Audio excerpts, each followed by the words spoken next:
사랑의 주님, 귀한 발걸음을 인도하여 주셔서 감사합니다. 주님 앞에 나와 찬양으로 경배할 수 있는 은혜 주셔서 감사합니다. 우리의 모든 인생을 고쳐주시고 새롭게 하여 주시는 주님의 사랑을 기억하며 찬양받기 합당하신 주님의 이름을 높이며 찬양합니다. 찬양하는 저희들의 입술을 받아 주옵소서. 우리를 인도하여 주시는 예수님의 이름으로 기도드리옵나이다. 아멘.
손 들고 찬양합니다.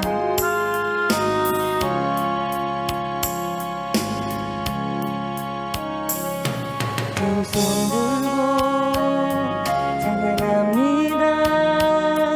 다시 오실 왕 여호와께 오직 주만이 나를 다스리네. 나 주님만을 섬기리.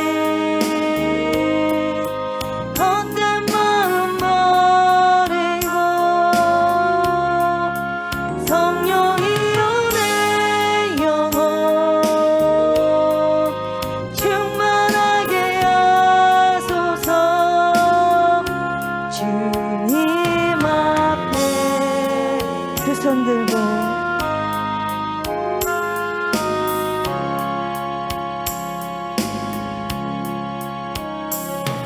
두 손 들고 찬양합니다. 다시 오실 왕 여호와께 오직 주만이 나를 다스리네. 나 주님만을 섬기리. 헛된 마음 버리고 성령이여 내 영혼 충만하게 하소서. 주님 앞에 성령이여 내 영혼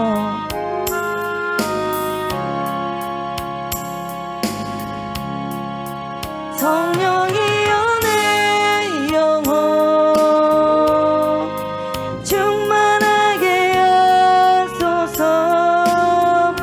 주님 앞에 성령이여 내 영혼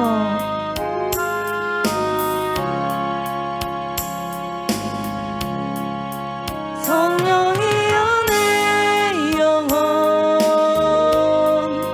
충만하게 하소서. 주님 앞에 내 생명 두 손 들고 찬양합니다.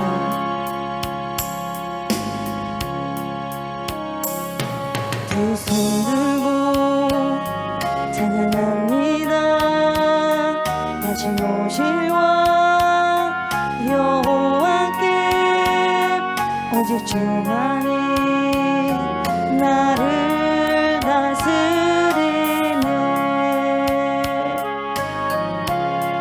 나 주님만을 섬기리. 헛된 마음 버리고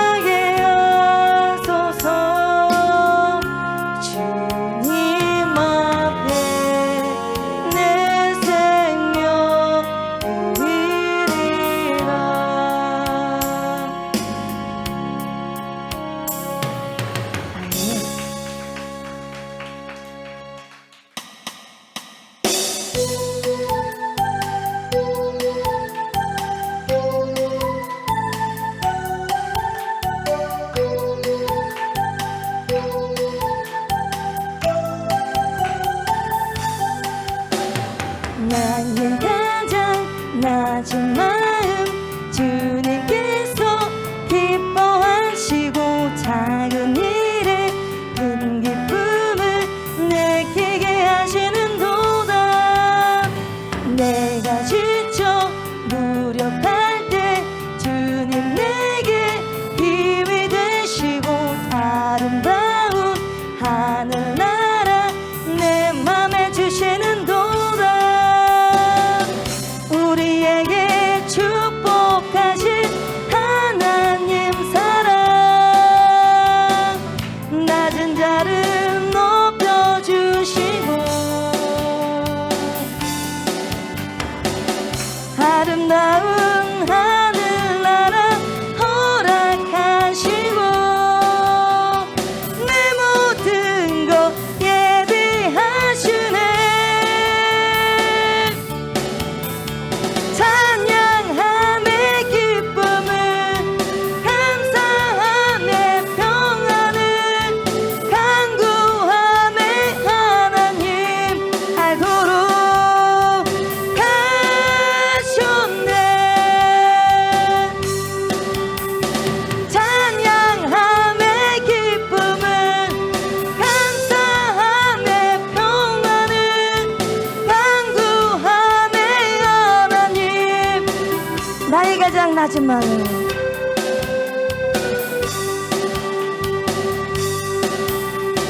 나의 가장 낮은 마음 주님께서 기뻐하시고 작은 일에 큰 기쁨을 느끼게 하시는도다. 내가 지쳐 무력할 때 주님 내게 힘이 되시고 아름다운 하늘나라 내 맘에 주시는도다. 우리에게 축복하신 하나님 사랑 낮은 자를 높여주시고 아름다운 하늘나라 허락하시고 내 모든 것 예비하시네. 찬양함의 기쁨을 감사함의 평안을 간구함의 하나님 알도록 가셨네. 찬양함의 기쁨을 감사함의 평안을 간구함의 하나님 알도록 나의 가장 낮은 마음 나의 가장 낮은 마음 주님께서 기뻐하시고 작은 일에 느끼게 하시는도다. 내가 지쳐 무력할 때 주님 내게 힘이 되시고 아름다운 하늘나라 내 맘에 주시는도다. 우리에게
하나님,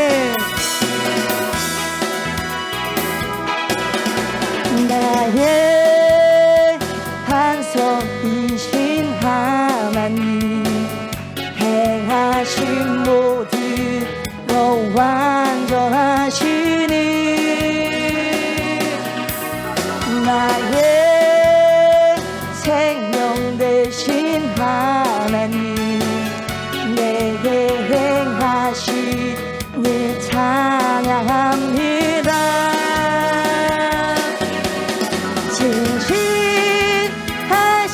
하나님, 실수가 없으신 좋으신 나의 주, 진실하신 하나님, 실수가 없으신 나의 반석이신 하나님,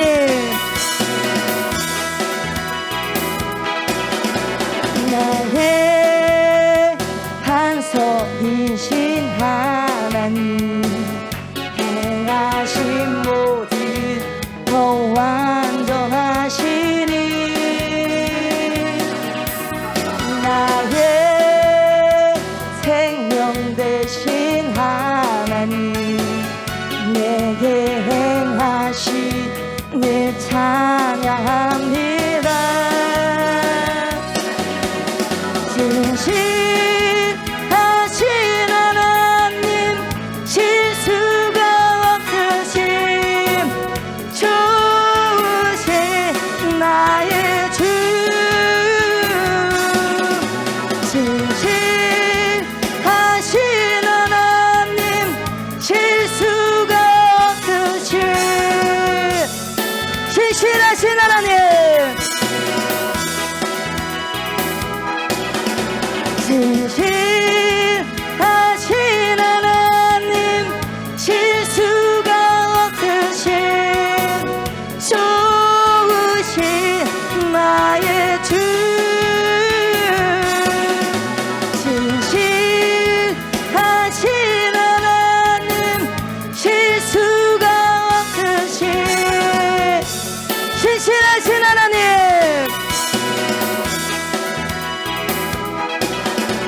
진실하신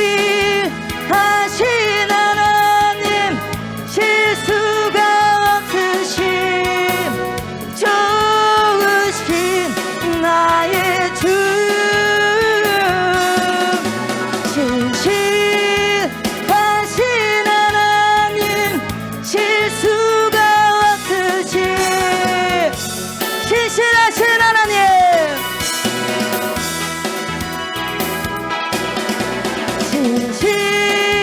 진실하신 하나님, 실수가 없으신 좋으신 나의 주, 진실하신 하나님, 실수가 없으신 나의 반석이신 하나님,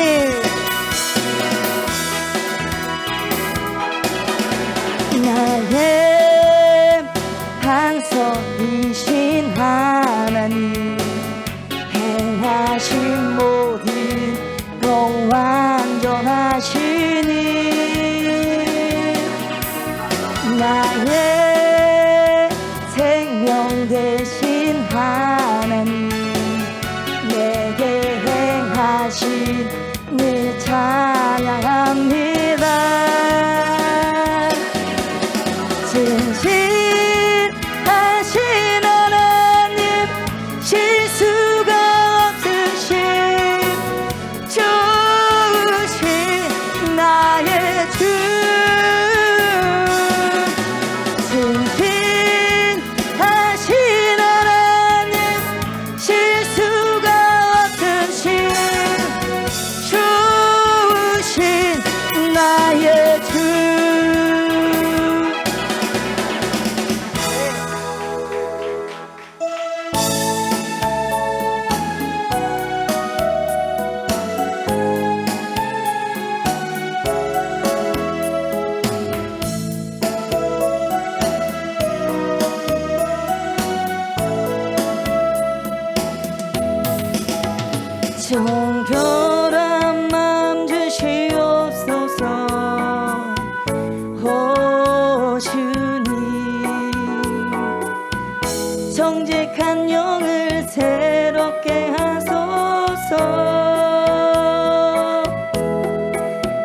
정결한 마음 주시옵소서.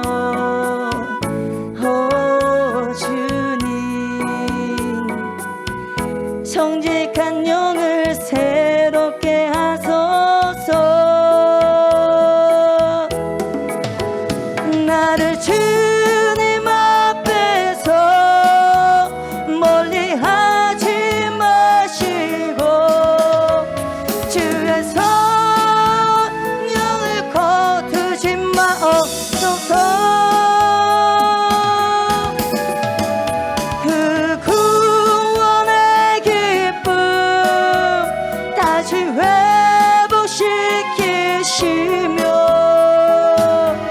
정결한 마음 주시옵소서.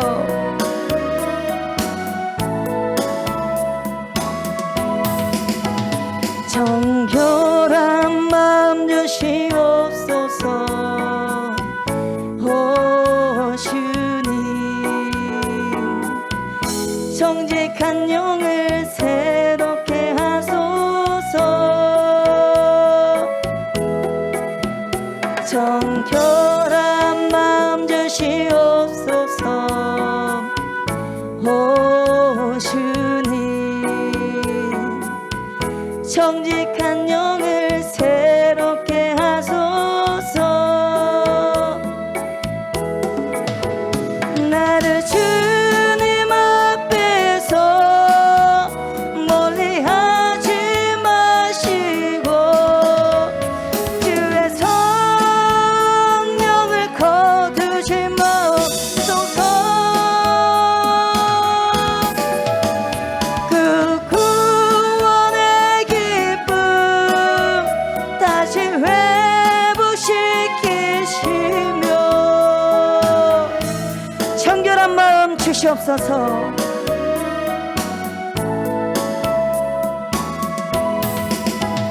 정결한 마음 주시옵소서. 오 주님, 정직한 영을 새롭게 하소서. 정결한 마음 주시옵소서. 오 주님, 정직한 영을 새롭게 하소서. 나를 주님 앞에서 멀리하지 마시고 주의 성령을 거두지 마옵소서. 그 구원의 기쁨 다시 회복시키시며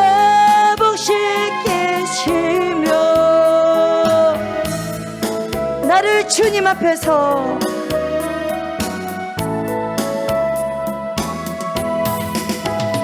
나를 주님 앞에서 멀리하지 마시고 주의 성령을 거두지 마옵소서. 그 구원의 기쁨 다시 회복시키시며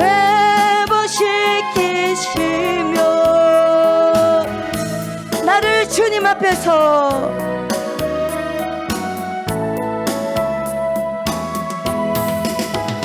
나를 주님 앞에서 멀리하지 마시고 주의 성령을 거두지 마옵소서.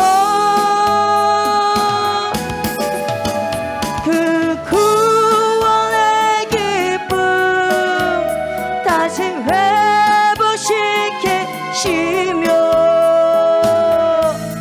정결한 마음 주시옵소서.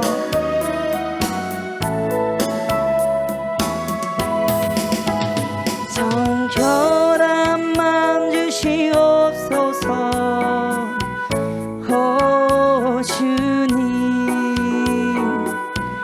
정직한 영을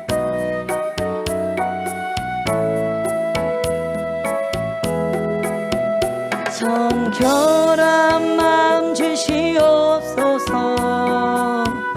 오 주님, 정직한 영을 새롭게 하소서. 나를 주님 앞에서 멀리 하지 마시고 주의 성령을 거두지 마옵소서.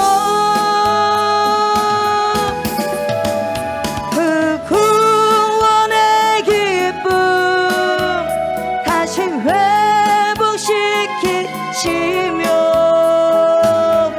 변치 않는 마음 내 안에 주소서.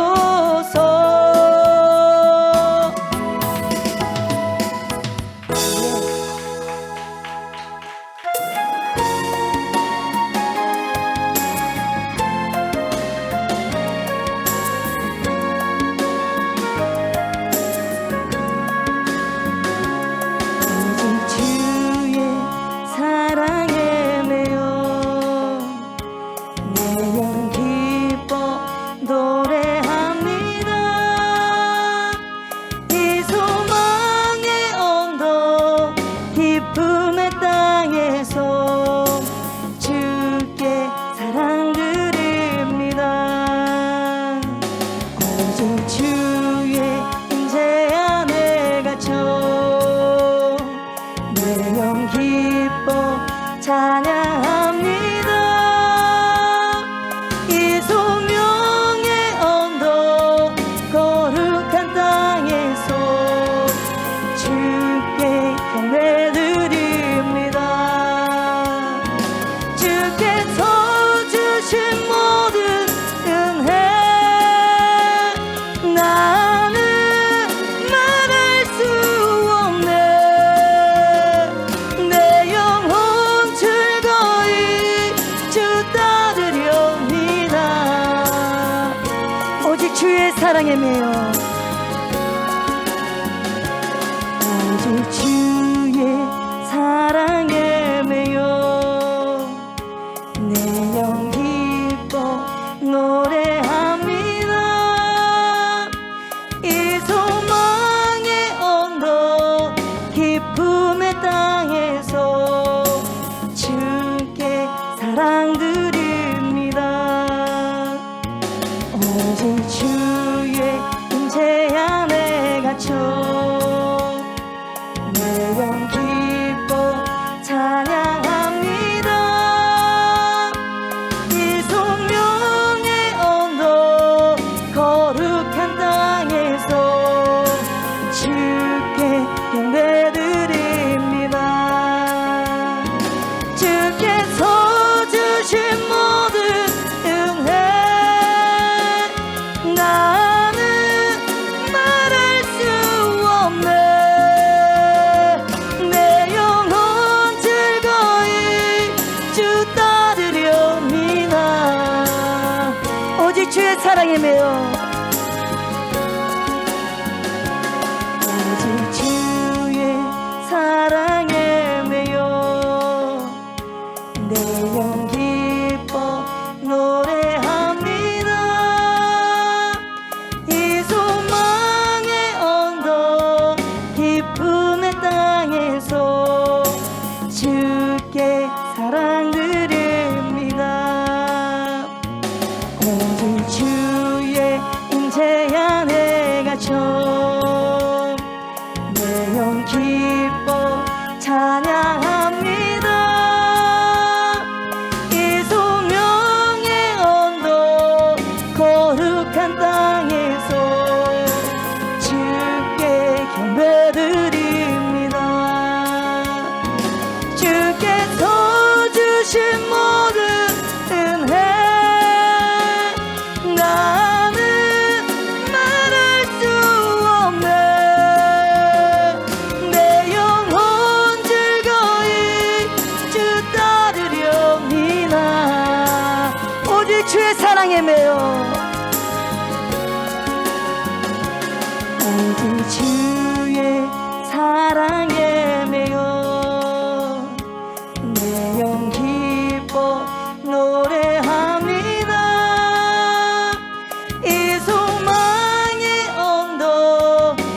기쁨의 땅에서 주께 사랑드립니다. 오직 주의 임재 안에 갇혀 내 영 기뻐 찬양합니다. 이 성령의 언덕 거룩한 땅에서 주께 경배드립니다. 주께서 주신 모든 은혜 나는 말할 수 없네. 내 영혼 즐거이 주 따르렵니다. 주께서 주신 모든 은혜 주께서 주신 모든 은혜 나는 말할 수 없네. 내 영혼 즐거이 주 따르렵니다.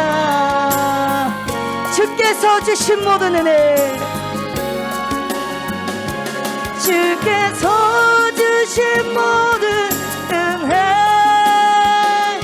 나는 말할 수 없네.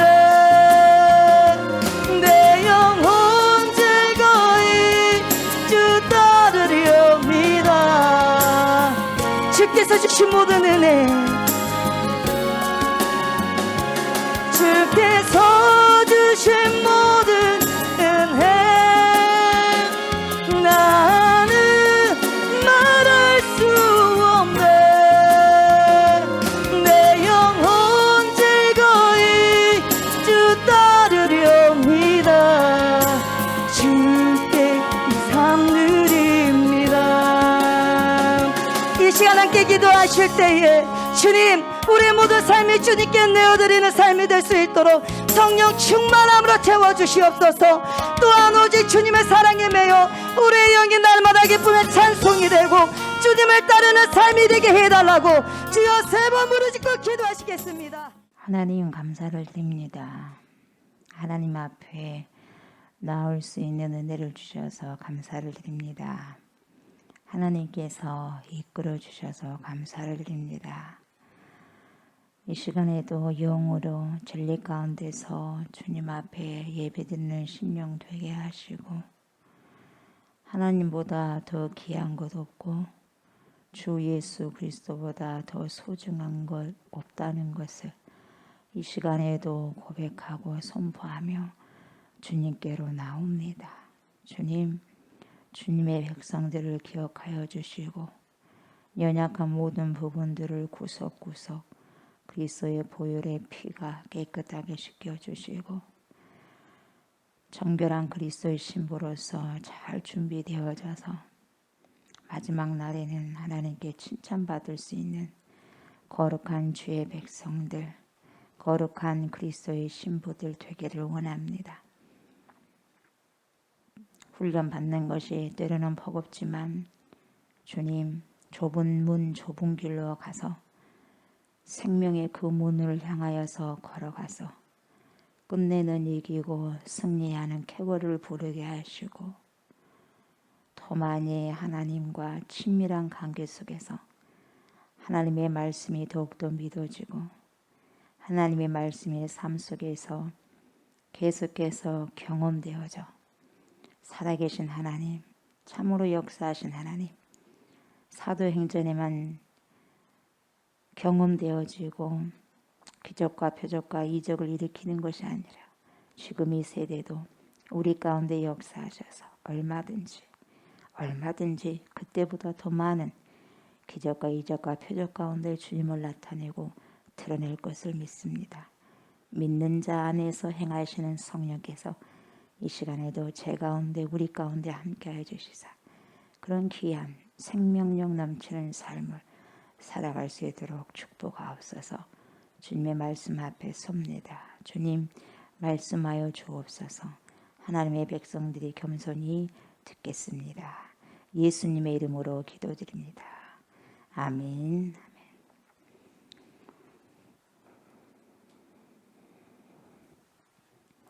전도서 9장 13절부터 18절 말씀입니다. 전도서 9장 13절부터 18절 말씀 교독합니다. 내가 또 해 아래에서 지혜를 보고 내가 크게 여긴 것이 이러하니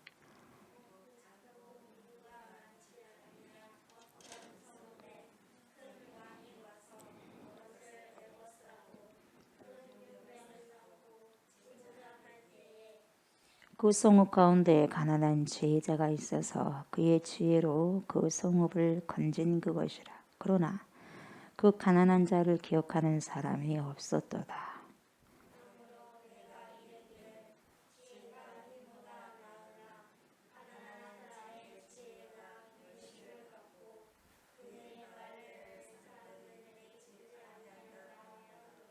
조용히 들리는 지혜자들의 말들이 우매한 자들을 다스리는 자의 호령보다 나으니라.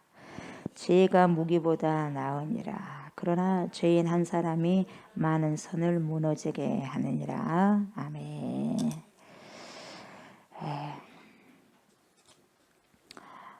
13절을 보니까 내가 또 해 아래에서 지혜를 보고 내가 크게 여긴 것이 이러하냐고 그 설명을 14절에서 구체적으로 합니다. 뭐라고 합니까? 14절에 곧 설명이 나오는데 작고 인구가 많지 아니한 어떤 성읍에 큰 왕이 와서 그것을 에워싸고 큰 흉벽을 쌓고 치고자 할 때에 자 이렇게 나오는데 의도적으로 여러분 여기에서 이 문장에서 대조가 되는 부분이 나와요. 대조가 된 단어가 나오는데 자 찾아봐요. 뭐가 지금 대조가 됩니까? 응? 예, 작고 그러죠. 작고 인구가 많지 아니한 것은 작은 거예요. 작고 인구가 많지 아니한 게 작다 이 말이죠. 그리고 뭐가 나와요? 그러죠. 큰 왕이 나오죠. 또 뭐가 나와요?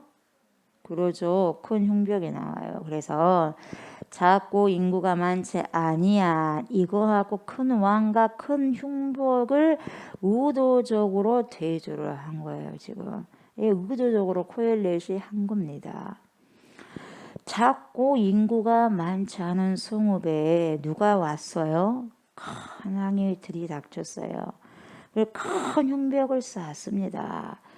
그래서 대적하는 거예요. 누구를 대적해요? 작고 인구가 많지 아니한 그 지역과 나라를 지금 뭐예요?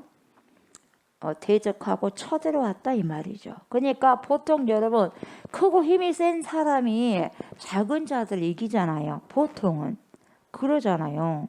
힘센 무리들이 작은 지역에 있는 사람들을 거의 보통적으로 보통은 그렇게 이기게 돼요. 큰 힘들이 그렇잖아요. 예. 근데요 오늘 코엘렛에서 뭐라고 하냐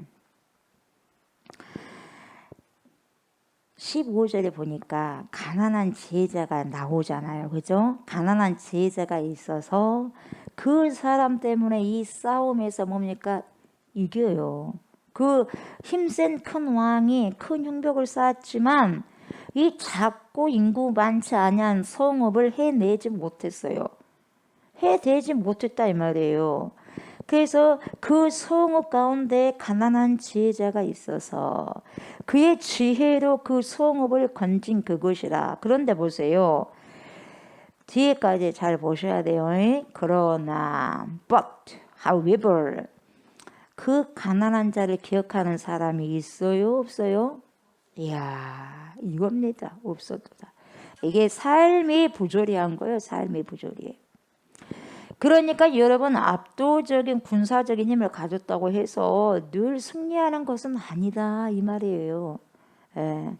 오히려 그 속에 있는 지혜로운 사람이 강력한 힘을 발휘해 가지고 이길 수 있다 이 말이죠. 그런데 뒤를 보니까 그러나 야 세상사가 아이러니해요. 아이러니컬합니다. 아이러니해요. 그런데요, 뭐라고 말하냐면은 그렇게 훌륭한 사람이라면 기억해야 되지 않겠습니까? 살려줬지 않습니까? 그래요, 안 그래요? 작고 인구가 많지 않은 성읍을 살려냈잖아요. 그래, 안 그래요? 그렇잖아요. 지혜자가.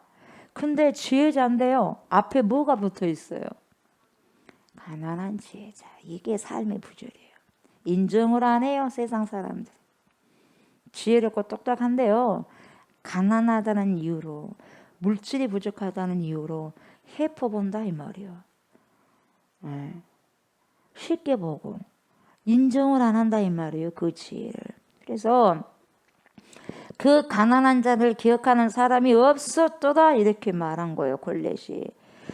그가 굉장히 지혜로웠지만 결국 보니까 뚜껑을 열어보니까 그도 기억하는 사람이 없었다 이 말이죠. 그러니까 세상 속에는 이런 부조리함이 많다 이 말이에요.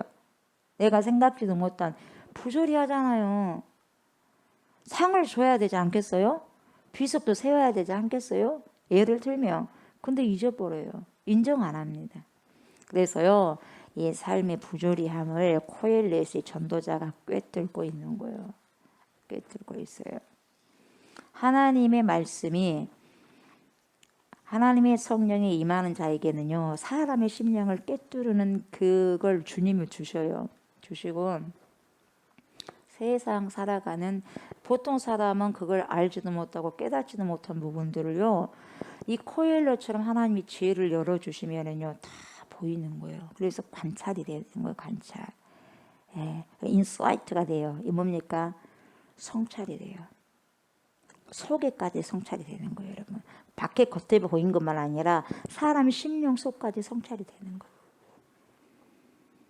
그러니까 인간의 마음은 항상 움직인다는 거예요. 야, 움직여. 언제는 감사하다고 이야기해놓고 딱 까놓고 봤더니 이 지혜자가 가난하단 말이야. 들춰놓고 봤더니 가난한 걸 몰랐을 때는 와 우리를 살렸다 했는데 딱 보니까 확인해 보니까 가난한 사람이란 말이에요. 어떤 권력도 없고 유명한 사람도 아니고 별 볼 일이 없단 말이야. 집안을 보니까. 그래서 에라이 그리고 인정을 안 해버린다 이 말이에요. 인정을 안 해버리고 심지어는 잊어버린다 이 말이죠. 왜요? 아무리 구해준 사람도 형편을 보니까 가난하거든요. 그래서 대수롭게 생각 안 해요. 그래서 별 볼 일 없다고 탁 던져버리는 거예요. 이게요, 아이러니하다 이 말이에요. 삶의 부조리, 이 세상의 부조리함이 많다 이 말이에요. 이걸 지금 하나를 대표적으로 이야기를 해주는데 하나만 있겠어요 여러분? 하나만 있는 거 아니에요? 많습니다.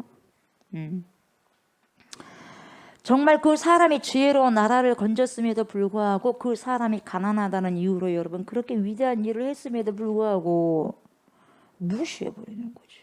무시해버려. 그리고 그 공을요, 그 가난한 지혜자가 했는데 그 공을요 낚아채버려요. 누가 챘겠어요? 권력 있는 사람이 채버렸겠죠. 돈이 좀 있는 사람이 채버렸겠죠. 자기가 했노라고. 이게 부조리입니다.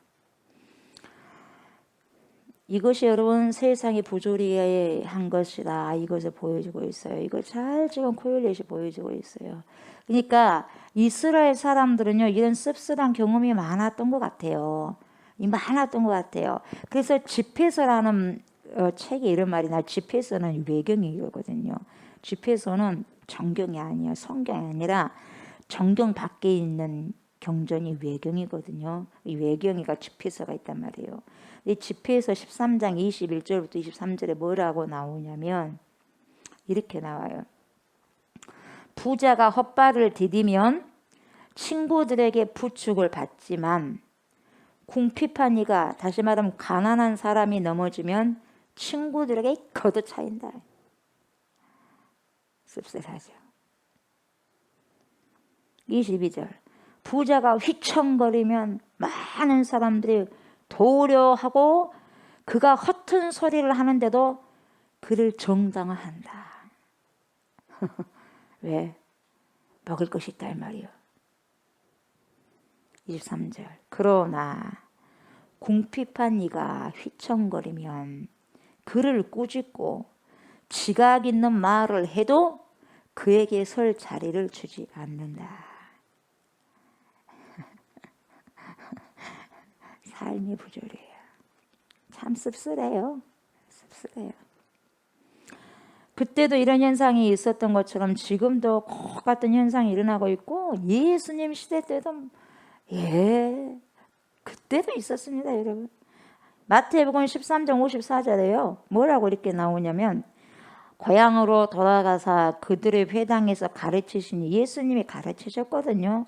고향으로 돌아가셔서 회당에서 그들이 놀라 이르되 뭐라 그래요? 놀랄 것이 뭐가 있어? 놀랍니다. 왜 놀라냐? 이 사람의 이 지혜와 이런 능력이 어디서 났느냐? 놀랍니다. 예수님께서 회당에서 말씀을 가르치실 때 사람들이 뭐라고 말합니까? 아니, 이 사람이 어디서 이런 지혜를 얻었지? 분명히 알고 있는데 이 사람은 요셉과 마리아의 아들 아니냐? 안 거예요. 한낱 요셉과 마리아, 우리 형편 뻔히 아는데 가난한 목수, 하루 세 끼 그냥 먹고 그렇게 근근히 살아가는 그 집 아들 아니냐? 그 과정에서 났는데 어떻게 이런 능력이 일어날 수 있지? 그래서 마태복음 13장 55절에 뭐라고 말해요? 얘는 그 목수의 아들이 아니냐? 그 목수의 아들 아니냐? 그 집 아들 아니요? 그 집 딸 아니요? 인정하고 싶지 않다 이 말이에요. 말이 안 맞아요. 그런 거예요. 그 집 딸 아니요? 그 집 아들 아니요? 그것이 인정하고 싶지 않다 이 말이에요. 그 목수의 아들이 아니냐? 그 어머니는 마리아지 않냐? 그 형제들은 야고보, 요셉, 시몬, 유다라 하지 않느냐? 이렇게 말합니다. 여러분, 그래서요, 어떤 사람에게 대한 편견을 다 가지고 보니까요, 그것밖에 못 봐. 그 사람을 편견을 딱 이렇게 둬버리면 그 이상을 못 봐요. 늪이요, 늪. 그 사람이 나보다 더 낫다는 것에 대해서 도저히 인정할 수 없어. 인정하면 죽어버릴 것 같은가 봐요. 인정하면 죽어버릴 것 같은가 봐. 절대 인정 안 합니다. 이것을 예수님께서 어떻게 표현하신 줄 아세요? 마태복음 13장 57절에서 선지자가 자기 고향과 자기 집 위에서는 존경을 받지 않음이 없다 이렇게 말씀하셔요. 그러니까 자기 고향 위에는 존경받는다 이 말이에요. 너무 많이 알다 보니까 쉽게 알아. 나 네 알아. 어렸을 때부터 나 네 안다고 이래 버리니까 인정을 못한 거예요. 아는데 어쩌란 말이야. 아는데 안다고 능력이 없어요. 안다고요, 여러분. 그 사람이 하나님께 주신 능력이 있다면 현재 왜 그걸 인정을 하네? 인정하면 죽어버릴 것 같으니까 그래. 심술 나가지고 질투 나가지고 씩씩거리면서 인정 안 해. 인정 안 한다고 그게 지혜 있고 권능이 있는 자가 지혜가 없어집니까? 권능이 없어집니까? 나만 인정 안 할 뿐이지. 그래서요, 그것을 여기서도 전도자가 턱하게 지적을 하는 거예요. 이것이 바로 세상 속에 아주 편만에 있는 아이러니하고 부조리한 것입니다. 이렇게 이야기해 준 거예요. 이게요, 코열려서 세상을 꿰뚫고 보는 거예요. 그러면 세상을 꿰뚫고 보는 시선이 있어야 돼요. 그래야지 헷가다 가지 않고 헷갈리지 않아요. 그래서 가장 바르고 가장 옳은 것을 선택할 수가 있어요. 주님의 시선으로 보니까. 주님의 시선. 나의 욕망으로 보는 게 아니라 주님의 시선으로 보니까. 이걸 꿰뚫어 봐야 해요. 그래서 16절에 뭐라 그래요? 그러므로 내가 이르기를 지혜가 힘보다 나으나. 지혜가 힘보다 나아요. 그러나 가난한 자의 지혜가 멸시를 받아. 가난한 것도 서러운데 그렇게 지혜까지 멸시를 받아. 왜? 가난하다고. 그의 말들을 사람들이 듣지 아니한다 하느라. 안 들어. 왜요? 가난하니까. 이게 이유가 됩니까? 안 됩니까? 안 되는데 세상 사람들은 돼요. 안 되는데 된다고 세상 사람들은. 그렇게 해버려요. 마땅히 그렇게 해버려요. 그래서 이 16절은 15절에 나온 말씀의 반복이에요. 가난하다는 그 이유 하나만으로 그 사람이 아무리 잘나고 똑똑하고 지혜가 있어도 인정 안 한다 이 말이 인정 안 해. 쉽게 본다 이 말이 해퍼 본다니까요. 인정을 안 해. 인정을 안 해. 왜? 자기가 죽어버릴까 봐. 그러니까 못 봐. 자기보다 좀 더 잘 나가는 걸 못 봐. 야, 이게 여러분 저와 여러분의 심리예요. 악한 겁니다. 악한 거. 그래서 정현종 시인이요. 참 재미있는 시를 쓰셨는데 장난기라는 시를 썼어요. 자 봐요. 우리 사람이 어쩐가 봐요. 굉장히 의미심장하신데요. 자 보세요. 내 말보다는 아무래도 셰익스피어가 한 말이라고 해야 먹힐 것 같아. 자기 말을 안 들어줘. 그러니까 말할 때마다 셰익스피어를 들먹인 거예요. 셰익스피어가 말했어. 이런 식으로. 나는 장난기가 동하면 가끔 내 말을 셰익스피어가 한 말이라고 하고 말을 한다. 사람들을 긴가민가 하면서도 셰익스피어가 안 한 말이 어디 있겠느냐? 이것도 말하고 저것도 말했겠지? 그렇다 싶어서 표정을 고쳐가지고 다시 듣는데 안 들으려다가 셰익스피어가 말을 쓰고 다시 듣는데요. 사람들은 왜 모두 감투를 좋아할까? 왜 사람들이 모두 감투를 좋아할까? 셰익스피어가 한 말이라면 다 좋아라는데 내가 말하는 것을 인정을 안 한다 이 말이거든요. 그래서 뭐라고 하냐? 셰익스피어가 한 말인데 그 사람들이 감투 밑에 있기 때문이다 그래요. 감투 밑에 있기 때문에 보통 사람들이 아무리 지혜를 가지고 말해도 말을 안 들어. 자기도 감투 밑에 있기 때문에. 사람들은 왜 모두 승리에 취할까? 셰익스피어가 한 말인데 실은 릴케가 비슷한 말을 했거니와 사람이란 아주 작기 때문이다. 작기 때문에 승리를 취하길 요구하는 거예요. 커서가 아니라. 이렇게 말하면 사람들이 와 하거든요. 셰익스피어 누가 말했다면 누가 말했다면 와 해요. 그러니까 사람들은 어떤 권위에 의지해서 말을 해야 인정을 한다는 거예요. 그래서 예수님한테 그러잖아요. 뭔 권유로 하냐? 대들잖아요. 뭔 권유로 하는데 너는 뭔 권유로 지금 이렇게 둘러엎냐? 성경에 이런 상을 갖다가 그래 안 그래요? 뭔 권유로 하냐 이 말이야. 그냥 권위를 사람들이 너무 좋아하라 그래요. 그때뿐만 아니라 지금도 그래요. 엄마 말씀 안 듣잖아. 왜요? 권위를 인정 안 하니까. 그래요. 내가 누군가의 말을 안 듣는다는 것은 권위 인정 안 해요. 인정을 안 하니까 그래요. 말을 듣는다는 그걸 그 사람의 권위를 인정하는 거예요. 사람이 그래요. 예. 아무리 지혜롭게 말해도요. 권위자가 그 어떤 그 감투를 쓰지 않는 자가 말하면 옳은 소리라도 안 들어. 유명한 큰 교회 목사님이요. 한마디를 하면 다 들어. 그것이 옳은 소리가 아니더라도.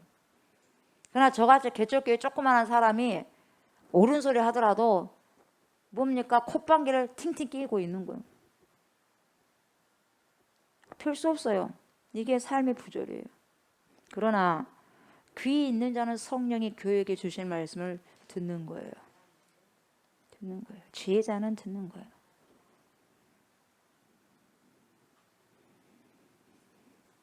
정말 이 시인은 사람의 속을 꿰뚫는 지혜자 같다는 생각이 들어요. 예, 코엘렛만 지혜자가 아니라 이분도 지혜자인 것 같아요. 인간의 허상을 확 깨고 있는 것을 보면 보세요. 뭔가를 깊이 있게 이 사람은 사색하고 있단 말이죠. 그리고 사물의 이치를 코엘렛처럼 쓱 지나간 게 아니에요. 무심코 간 게 아니라 유심코 지나가면서 유심코 보는 거예요. 깊이 있게 관찰하면서. 그래서 우리 인간들이 얼마나 허상에 집착하고 살아가느냐 이걸 보여주는 거예요. 여러분 허상에 집착하고 살아가고 있는 거예요. 여러분 생각해 보세요. 여러분 오늘 하루 살면서 허상에 집착하고 살았어요. 내가 지금 생각하는 것이 영원히 남을 걸, 그건 실상이거든요. 허상은 바로 사라질 거예요. 언제가 주님이 오시면 다 사라질 건 허상이거든요.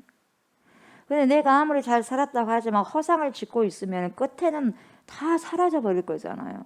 그 사라지지 않을 것이 실제거든요. 오늘도 내가 허상을 잡고 살지 않았나? 여러분 생각해 보셔야 돼요. 생각해 보셔야 돼요. 그리고 생각을 하더라도 내가 지금 무슨 사고를 갖고 있느냐, 무슨 생각을 하고 사느냐, 굉장히 중요합니다, 여러분. 상당히 중요합니다, 이게. 그 생각이 이끌어버리니까 그래요. 그 생각이. 무엇을 지금 집착하냐? 어떤 실상에 집착하느냐, 허상에 집착하느냐. 여러분 잘 보시고요. 여러분들이요, 곰곰이 그걸 여러분 묵상해 보셔야 돼요. 말씀이 어떻게 말씀하셨는가를 보셔야 돼요. 예, 베레아 교회 성도들처럼 데살로니가의 성도들보다 훨씬 신사적이에요. 우리는 말씀에 있어서 신사적이어야 돼. 또 보고 묵상하고 하나님이 뭐라고 말씀하셨는가를 그렇게 묵상하고 그걸 고민하면서 생각하고 그렇게 기도하면서 또 살아내기를 원하는 자가 그리스도인이지. 누가 그리스도인이겠어요? 말로만 그리스도인이라고 그리스도인이 되나요? 육으로 난 자는 육밖에 안 돼. 그리스도인은 영으로 나야 돼요. 영으로 나야만 그리스도인이 되는 거예요. 아멘. 절대적으로 우리가요, 죽었다 깨어나도 몇천 번을 깨어나도요, 영으로 나지 않으면은요, 천국 들어갈 수 없어요. 아멘. 천국 들어갈 수 없어요. 육은 육이다, 영은 영이다. 물과 성령으로 거듭나지 아니하면 하나님 나라 갈 수 없고 볼 수 없다. 그리스도의 생생한 증언의 말씀이에요. 그분이 직접 말씀하신 거예요. 우리는 사단의 음성을 따라가면 안 돼. 그래서 주님 뭐라 그럽니까? 내 양은 내 음성을 듣나니 그래요. 그래서 그리스도의 말씀을 듣고 순종하는 자들은 그리스도의 양이에요. 그리스도의 신부들. 그러나 절대 순종이 안 된다. 내 양이 아니니까 불순종하고 듣지 못한다는 거예요. 어쩌겠어요. 17절에 보면 조용히 들리는 지혜자들의 말. 조단 이렇게 뭡니까? 조용하게 들리는 지혜자들의 말들이 보세요. 조용조용 말한다고 해서 여러분 약한 게 아니에요. 조용히 들리는 지혜자들의 말들이 우매한 자들을 다스리는 자의 호령보다 나으니라. 아멘. 아주 작은 소리로 말하는 지혜자의 소리가 어리석은 자를 깨우치기 위해서 막 호령하는 군주의 호령보다 더 사람들의 마음을 파고들 수 있다는 거예요. 파고들 수 있어요.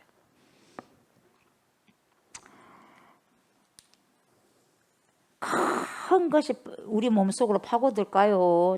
작은 세균 바이러스들이 보이지 않는 바이러스들이 파고들까요? 그거예요. 그거. 네.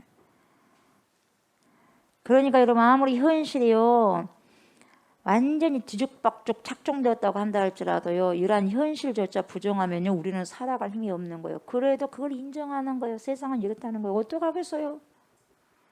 들어주면 들어준 대로, 안 들어주면 안 들어준 대로 가는 거예요. 어떡하겠어요? 삶의 부조리인데. 예수님 당시 때도 그랬어요. 들은 사람은 들었고 안 들은 사람은 안 들었어요. 우리 주님 어떡하겠어요? 그냥 그걸 받아들인 거예요. 받아들여요. 왜 그러지 할 수가 없어요. 그러면 살아갈 힘이요 빠져버리니까. 뒤죽박죽 어지러운 현실이라고 해도 이를 부정하면요 우리가 살아가고 살아낼 수 있는 힘이 빠져버려요. 세상은 다 그렇고 그래 이렇게 이야기를 하면 희망을 더 이상 가질 수가 없거든요. 예. 그래도 세상은 이렇지만 그래도 여기 안에서 우리는 궁극적인 하나님의 진리의 말씀이 나를 소생시키고 영원한 초소가 되신 그리스도의 품, 영혼의 품, 아버지 품이기 때문에 그걸 향해서 가는 거야. 세상이 뒤죽박죽 하더라도 여기서만 묻혀갖고 그냥 그래 하고 거기서 한탄하고 있을 것이 아니라 허무주의처럼 그렇게 하지 말라는 거야. 그러더라도 뭡니까? 정신 똑바로 차리고 갈 길은 가라 이 말이거든요.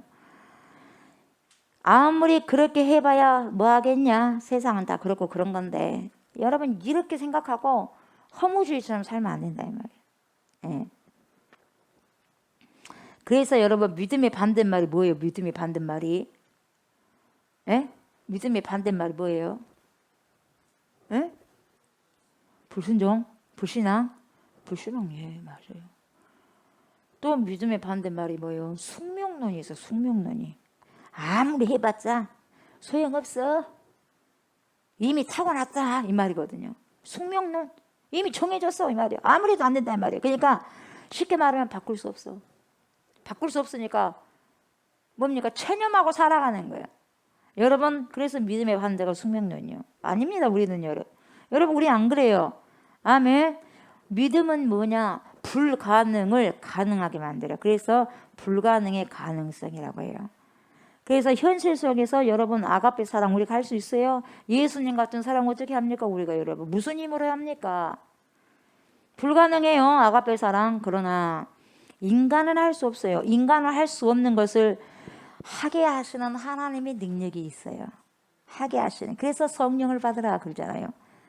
그래서 성령을 받아야지 믿음이 탄탄하게 생명까지 내놓고 주의 길을 갈 수 있는 거예요. 그래서 불가능의 가능성이 바로 뭐예요? 믿음이에요. 믿음은 바랄 수 없는 것을 바라는 거예요. 믿음은 없는 것도 덩그러니 생성되게 만들 수 있는 게 믿음이에요. 믿음은 죽은 나사로까지 호령해서 불러일으키는 것이 믿음이에요. 믿음은 살았어요, 여러분. 믿음은 산 거예요. 죽은 게 아니에요. 그냥 선포하면서 살았어요. 그대로 되어지는 거예요, 여러분. 아멘. 네. 믿음의 생각, 믿음의 언어, 믿음의 삶을 살아가는 거예요, 여러분. 그래서 여러분 나는 할 수 없어. 나는 할 수 없어. 나는 할 수 없다니까. 할 수 없어. 할 수 없어. 여러분 이 말은 정말 교만한 거예요. 할 수 없어서가 아니라 진짜 하나님을 못 믿으니까 교만한 거예요. 나는 부족하지만 하나님 안에서 하나님이 못하실 거 뭐가 있어 하면서 나가는 거예요. 누구를 봅니까? 그리스도를 보고. 누구를 봅니까? 하나님 보는 거예요. 누구를 봅니까? 성령을 보는 거죠. 예. 나만 보니까 나는 안 되죠. 그러나 나는 누구 안에 있어요? In Christos. 그리스도 안에 있잖아요. 그리스도 안에 있으니까 되는 거예요. 그리스도 밖에 있으니까 안 되는 거예요. 쉬워요. 그리스도 안에 있을 때 되는 거예요. 밖에 있으면 안 되는 거예요, 여러분. 아멘. 그래서 여러분 나는 세상에서 패배할 수 있어요. 예? 나는 실패할 수 있다고. 나는 실수할 수 있어요, 당연히. 그러나 하나님은 실패 못 하시는 분이요. 실패 못 하시는 분이고 실수하지 않으신 분이 하나님은. 아멘. 하나님은 지혜로운 사람을 부끄럽게 하기 위해서 어리석은 사람을 택하시잖아요. 고린도전서 1장 27절 말씀. 힘 있는 자들을 부끄럽게 하기 위해서 힘 없는 자들을 택해버립니다. 이것이 바로 믿음의 세계예요. 된 줄로 생각하거든 넘어질까 두려워하라. 항상 말씀에. 그래서 우리는 말씀을 붙잡힌 바 돼야 돼. 내가 이러네 하고 말씀 빨리빨리 깨달아야 돼. 말씀이 있으면 말씀이 나를 너 수위가 좀 더 높아간다. 죄송합니다 하고 내려오거든요. 근데 말씀이 없으면 수위가 높은지 낮은지 어떻게 알아? 홍수 나버려. 그래서 어떻게 알아? 그냥 말씀이 내 안에 있으면 이 정도 수위가 좀 홍수 나지. 큰일 나. 범람하면 큰일 나. 넘쳐버려. 그거 내리거든요. 이게 말씀이 주는 엄청난 유익이거든요. 그 말씀을 힘써 알아가야 돼요. 그래서 무지한 백성이 돼서는 안 돼요. 하나님을 힘써 알아가는 게 뭐겠어요? 말씀 봐라 이 말이에요. 다 그리스도에 대한 말씀이잖아요. 성경에 다 보세요. 그래서 결국 주님 뭐라고 그래요? 내가 너희를 심판하지 않는다. 내 말이 너희를 심판할 것이다 그래요, 예수님이. 그래서 말씀이 육신이 돼서 오신 거예요. 말씀을 이루시는 거예요. 그분이 이루시고 말씀으로 세상을 또 뭡니까? 심판하셔요. 그래서 나를 보내신 이에 그분의 말씀을 나는 그대로 할 뿐이다 그래. 그러니까 그 말씀은 그 누구의 말씀이야? 하나님의 말씀이에요. 말씀으로 뭡니까? 창조하시고 말씀으로 심판하신 결국은.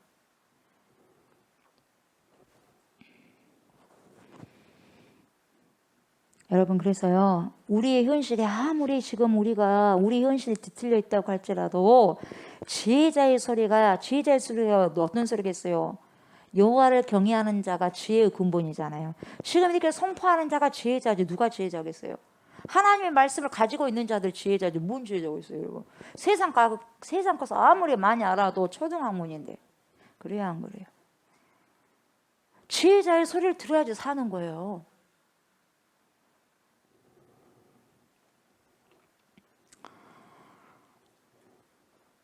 힘 있는 군주의 소리보다 더욱 위대하다는 사실을 여러분 무시하지 말고 살아라, 이 말이에요. 지금 고엘렛은. 그러니까 세상의 소문이나 큰 소리에 좌우되지 말고 지혜자의 말에 귀를 기울이며 살아라, 그 말이죠.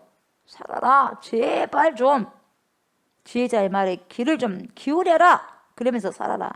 그래서 이것이 참 삶의 길이라는 것을요, 전도자가 말해주고 있어요. 사람은 죽을 때가 되면 철든다고 그러죠. 왜 그러냐? 죽을 때가 더 철든 것이 아니라 왜 그러냐면 죽을 때가 되면 영이 열려버려요. 그래서 본인 영이 둥 떠 있어. 그러니까 자기 육신이 있는데 정신이 나가 있어. 눈은 떠 있어.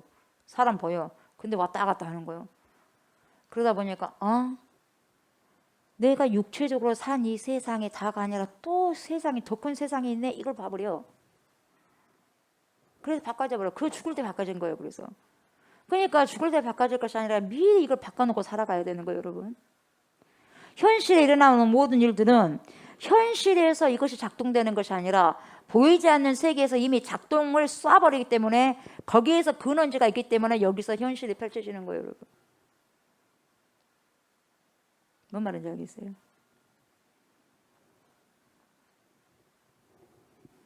근데 사람들 그것을 안 믿죠. 그러니까 마음대로 저질러 버린 거예요. 불법을 행하는 것들이. 안 믿는데요. 자기 라이트 레프트 하면서 권투해가지고 그냥 눈탱이 여기 그냥 밤탱이 만들고 그냥 혹이 요만큼 만들어놔도 몰라. 왜 그러지? 내 인생이 왜 그러지? 이러고만 있어. 도둑질 해가도 모르고. 왜요? 영계 세계를 안 믿거든요. 그러니까 안 믿으니까 안 믿은 만큼 손해보고 사는 거예요. 그래서 어느 날 죽을 때가 되면 영이 열려져 갖고 그게 다 보여. 이게 아니었네. 때는 늦잖아요. 때는 늦어. 그러면 그런 부분에 대해서 알고 있는 자들 말을 해주면 믿어야 되는 또 뭐야? 안 믿네 또. 어쩌란 말이요? 그렇게 살다 가는 거죠. 어떡하겠어요? 예수님이 여기 있는 것도 말해도 너희가 못 믿는데 저기 있는 걸 말하면 너희들 믿을 수 있겠느냐? 말해줘도 뭔 소리 돼? 이러고 있는 거예요. 18절에 보니까 지혜가 무기보다 나으니라. 그러나 죄인 한 사람이 많은 선을 무너지게 하느니라. 뭔 뜻이에요 이게? 여러분 보세요. 지혜가 무기보다 나은데 뒤가 중요해요. 그러나 죄인 한 사람이 많은 선을 무너지게 하는 거야.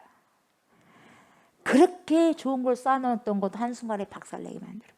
한 사람 잘못 세워가지고. 일꾼을 잘 세워야 돼요. 나라 일꾼도 잘 세워야 되고 교회 일꾼도 잘 세워야 되고 하나님 나라 일꾼도 잘 세워야 돼요. 한순간에 박살내버리니까. 지도자 한 사람을 잘못 세우면 여러분 망하는 거예요. 무너지는 거예요. 이런 일들이 참 많습니다. 그래서 나라를 위해서 기도하는 거예요. 나라를 위해서 기도해야지. 어리석은 거예요. 여러분 플라톤이라는 철학가 알죠? 이 철학자가요. 국가 정체라는 책을 썼는데 여기서 이상국가가 어떤 국가냐? 이상 국가를 만들고 하기 위해서는 어떤 왕을 선택해야 되느냐? 요즘 말로 같으면 어떤 대통령을 선택해야 되느냐 이 말이겠죠. 이상 국가를 다스릴 왕은 철학자여야 한다 그래요. 플라톤이 그렇게 말해요. 이상 국가.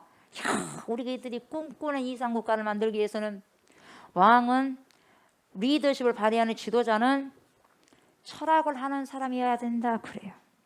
자, 그래서 이 철학이요. 영어로 뭡니까? 필로소피잖아요. 철학은 영어로 필로소피요. 그래서 두 단어가 합해졌어요. 무엇이 합해졌냐? 필로하고 또 소피아. 그러니까 필로는 뭡니까? 사랑하다 뜻이요. 예. 그리고 뭐예요? 소피아는 지혜거든. 지혜를 사랑하는 자가 철학자예요. 그래서 사람들이 자꾸 어떤 지혜의 말씀을 또 나오냐, 또 새로운 지혜의 말씀이 나오냐, 막 그렇게 하면서 바울도 그리스도에 대해서 이야기하려고 하니까 또 다른 어떤 신에 대한 어떤 뭡니까? 자기들이 생전 들어보지도 않는 뭔가 그런 부분들이 그 지혜가 있는 줄 알고 사람들 눈이 반짝반짝하고 들으려고 하잖아요. 철학을 굉장히 좋아하는 사람들은 그래요. 그냥 철학자들 뭡니까? 지혜를 사랑하는 거예요. 이게 새로운 지혜를 날마다 좋아하고 듣기를 좋아하는 거죠. 그래서 지혜를 사랑하는 것이 바로 철학인데요. 어떤 사람이 왕이 되어야 하냐? 지혜를 사랑하는 사람이 왕이 되어야 된다. 우매한 사람이 아니라 권력의 욕망의 화신이 아니라 지혜로운 사람이 왕이 되어야 합니다. 철학을 하는 사람이 왕이 되어야 됩니다. 그렇게 플라톤이 이야기하는 거죠. 이상 국가를 만들기 위해서는. 그래서 여러분 지혜롭다고 하는 게 뭘까요? 여러분 지혜롭다고 하는 거. 여러분 지혜롭다고 하는 것은요. 부분만 보고 진실로 여기는 사람은 지혜로운 사람이 아니에요. 우리는 전체적으로 산을 봤을 때 여러분 산 부분적으로 가면 이 나무 저 나무가 다 있거든요. 그러나 이 나무 저 나무를 멀리서 보게 되면 산 하나의 산을 볼 수가 있어요. 큰 덩치의 산을 볼 수 있어요. 그래 안 그래요? 근데 가깝게 가다 보면 이 나무 저 나무가 다 있는 거예요. 그런 것처럼 여러분 어떠한 부분만 보고 전체를 파악할 수 없어요. 그래서 어떤 부분만 이 나무 하나를 보고 이 산이 어떻다고 평가해서는 안 된다 이 말이에요. 이런 자는 어리석은 자거든요. 그냥 부분을 보고 이 괜찮다 이 사람 괜찮다 그러면 미련한 자다 이 말이에요. 전체를 볼 수 있어야 된다 이 말이에요. 그리고 어떤 부분을 전체 속에서 볼 수 있는 사람이 지혜로운 거예요. 그리고 전체 속에서도 부분을 볼 줄 아는 사람도 또 지혜로운 사람이고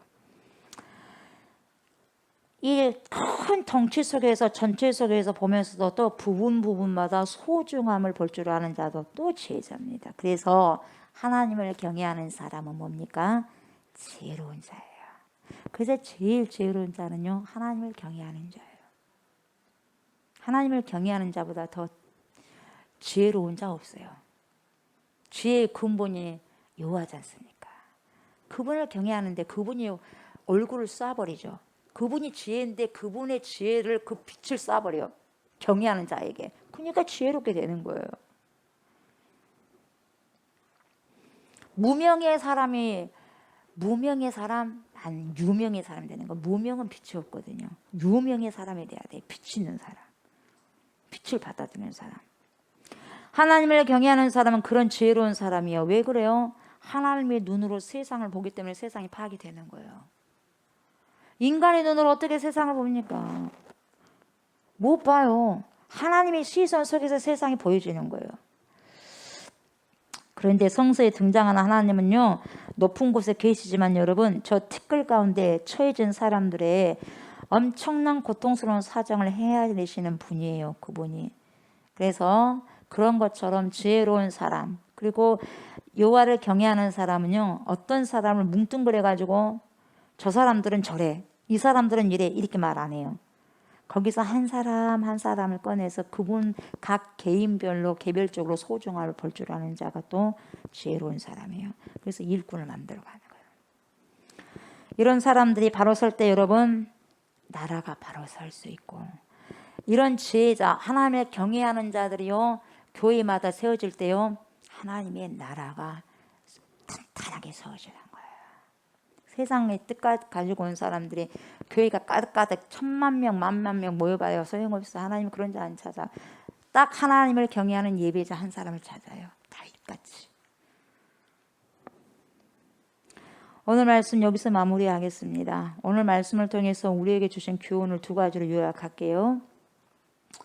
첫 번째는 여러분 우리가 사는 이 세상이 아무리 부조리하다 한다 할지라도 거기에 우리가 한숨만 팍팍 쉬고 한탄하면서 있을 것이 아니라 우리 그리스도인들은 예수님의 말씀을 기억하셔야 돼요. 아멘. 기억하셔서 그 말씀대로 살아가는 거예요. 아멘. 누가 뭐라고 하든지 괜찮아요. 괜찮아. 남을 나보다 더 낫게 여기면서 존중하고, 잘한 부분은 좀 예수님의 마음으로 뭡니까? 칭찬 좀 해주고 인정해 줘야죠. 흥 할 것이 아니라, 인정하면 자기가 죽을 것 같으니까 안 하는데 안 죽어요. 인정해요. 인정하면 더 행복해요. 그런 자들이 되었으면 좋겠어요, 여러분. 남이 잘 되는 걸 박수쳐서 인정해 줘봐요. 행복해요.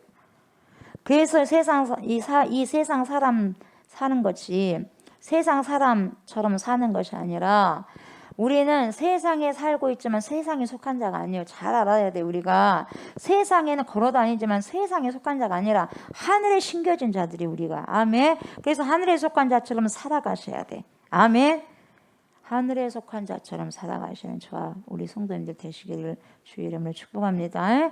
두 번째는 뭐냐? 하나님을 경외하는 자가 지혜로운 자입니다. 아멘.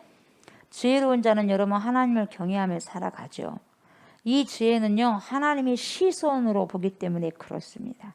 이 세상을 내 욕망의 눈으로 보는 것이 아니라 하나님의 시선으로 보셔야 돼요. 아멘. 그래서 저의 삶이, 그리고 여러분의 삶이 날마다 지혜로 충만한 삶을 살아가고 살아내므로 이 세상을 살맛나는, 아주 살맛나고 그리고 그리스도의 향기를 진동시키는 주인공이 되시기를 주의 이름으로 축복합니다. 아멘. 감사합니다, 하나님. 지혜자가 되어서, 여호와를 경외하는 지혜자가 되어서 하나님 마음을 알고, 이 세상이 아무리 부조리 한다 할지라도 하나님의 시선으로 말씀을 통과해서 보게 하시고 알게 하시고 깨닫게 해주셔서 그리스도를 묵묵히 살아가고 살아내는 지혜로운 자, 하나님을 경외하는 자 우리 모두가 될 수 있도록 축복하여 주시옵소서. 그래서 하나님의 뜻을 마음껏 교회에서 하나님의 나라를 더욱더 아버지 확장시키는데 우리를 귀하게 선용하시고 하나님 사용하여 주시옵소서. 감사를 드리며 예수님의 이름으로 기도드립니다. 아멘.